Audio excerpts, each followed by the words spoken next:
Karakter seseorang dapat dipelajari dinilai dari kata sifat yang digunakan. Dalam percapakan, karakter seseorang dapat dipelajari dan dinilai dari kata sifat yang digunakan dalam percakapannya. Pilihan kata sifat yang digunakan seseorang mencerminkan bagaimana mereka memandang diri sendiri, orang lain, dan dunia di sekitar mereka. Cara seseorang berbicara mencerminkan bagaimana ia berpikir dan merasakan dunia di sekitarnya. Kata sifat, seperti menyenangkan, menjijikkan, menarik, menyebalkan, tidak hanya menggambarkan objek atau pengalaman, tetapi juga menunjukkan sikap batin terhadap apa yang ia hadapi, ia pikirkan, ia analisa dalam benak hati pikirannya. Ketika seseorang sering menggunakan kata sifat negatif, bisa jadi itu menandakan sikap yang sinis, pesimis, atau penuh penilaian. Sebaliknya, seseorang yang sering memakai kata sifat positif mungkin menunjukkan kehangatan, keterbukaan, atau rasa syukur. Bahasa bukan hanya alat komunikasi, tetapi juga jendela ke dalam struktur emosional dan moral seseorang. Mark Twain, melalui pernyataan ini, menyiratkan bahwa karakter tidak selalu terlihat dari tindakan besar, tetapi bisa dibaca dari kebiasaan kecil dalam berbahasa. Kata sifat yang berulang bukan kebetulan, ia adalah jejak dari kepribadian.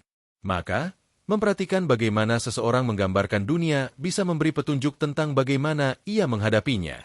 Dan lebih penting lagi, jika kita ingin membentuk karakter yang sehat, salah satu jalannya adalah mulai dari membentuk cara kita memilih kata. Karakter seseorang dapat dipelajari dan dinilai dari kata sifat yang digunakan dalam percakapannya. Pilihan kata sifat yang digunakan seseorang mencerminkan bagaimana mereka memandang diri sendiri, orang lain, dan dunia di sekitar mereka. Berikut beberapa hal yang dapat dipelajari dari kata sifat yang digunakan dalam percakapan. Sikap. Kata sifat yang digunakan dapat menunjukkan apakah seseorang optimis, pesimis, skeptis, atau antusias. Misalnya, seseorang yang sering menggunakan kata sifat positif seperti mengagumkan, luar biasa, dan menarik, cenderung memiliki sikap yang lebih optimis. Sebaliknya, seseorang yang sering menggunakan kata sifat negatif seperti mengerikan, menjengkelkan, dan membosankan mungkin memiliki sikap yang lebih pesimis. Nilai. Kata sifat yang dipilih juga dapat mencerminkan nilai-nilai yang dipegang seseorang. Misalnya, seseorang yang sering menggunakan kata sifat yang berhubungan dengan kejujuran, seperti jujur, tulus, dan otentik, mungkin sangat menghargai kejujuran.